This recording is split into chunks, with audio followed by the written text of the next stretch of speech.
Hey guys, and welcome back to the channel. In today's episode, we are going to look at the curse of King Tutankhamun and why it might actually be true. Before we get into the video, do not forget to leave a like, share, and subscribe to the channel for more interesting stories about anything and everything. The curse of the pharaoh, or the mummy's curse, is a curse allegedly cast upon anyone who disturbs the tomb of an ancient Egyptian, especially a pharaoh. The curse, which does not differentiate between thieves and archaeologists, is claimed to cause bad luck, illness, and even death.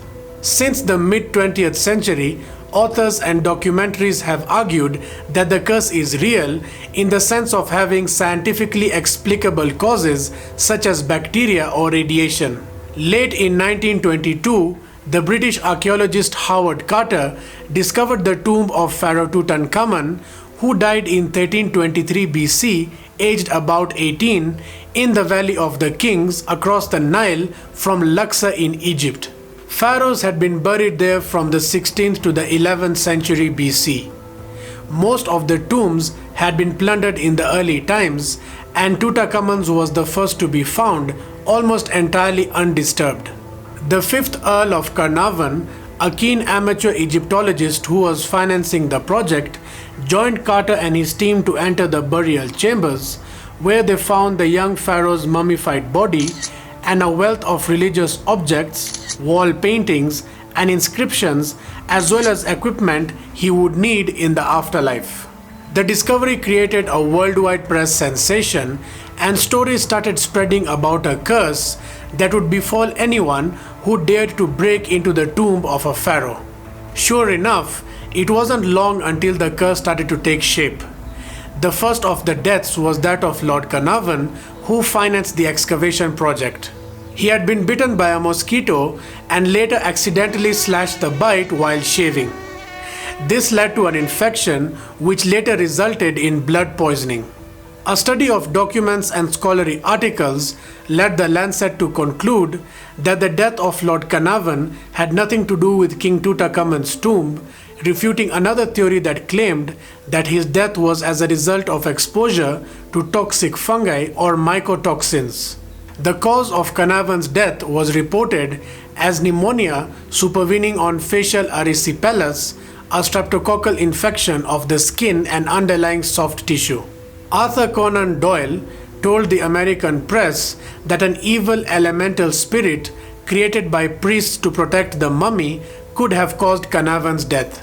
In 1925, the anthropologist Henry Field, accompanied by Breasted, visited the tomb and recalled the kindness and friendliness of Howard Carter. He also reported how a paperweight given to Carter's friend, Sir Bruce Ingram, was composed of a mummified hand with its wrist adorned with a bracelet. The bracelet had an inscription which read, "Cursed be he who moves my body, to him shall come fire, water, and pestilence." Sure enough, soon after receiving the gift, Ingram's house burnt down, which was followed by a flood after it was rebuilt. No curse had actually been found in the tomb, but the deaths in succeeding years of various members of Carter's team, as well as visitors to the site, kept the story alive, especially in cases where the deaths were caused by violence or in very odd circumstances. Alleged victims of the curse included Prince Ali Kamel of Egypt, who was shot dead by his wife in 1923, Sir Archibald Douglas Reed, who supposedly x-rayed the mummy and mysteriously died in 1924, Sir Lee Stack, the Governor General of the Sudan, who was assassinated in Cairo in 1924, Arthur Mace of Carter's excavation team, said to have died of arsenic poisoning in 1928, Carter's secretary Richard Bethel, who supposedly died smothered in his bed in 1929, and his father committed suicide in 1930. Most people who worked in or visited the site lived long lives, but this did not undermine the belief in the curse by those who wanted to believe it. Carter himself angrily dismissed the idea of the curse as Tommy-rot, but when he died solitary and miserably unhappy of Hodgkin's disease in his London flat in March 1939 at the age of 64, The story of the curse sprung back to life in his obituaries, and it has persisted to this day. Another potential origin story for the curse is that when Howard Carter and his team made their way through the tomb, they encountered a large statue of the god of death Anubis standing guard over the boy king's burial chamber.